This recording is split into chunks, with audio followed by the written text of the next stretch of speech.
How to fix add friend not showing on Facebook.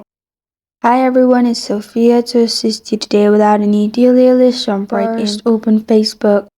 You will find this kind of screen pop up. In here, simply click on three lines on top right corner of your screen, and then go to Privacy and Settings, and then go to Settings. In here, scroll down till you find Blocking. Click on Blocking and make sure the person you're trying to add is not in your block list. After that, go to How People Find and Contact You. In here, on first option, you can see who can send you friend request.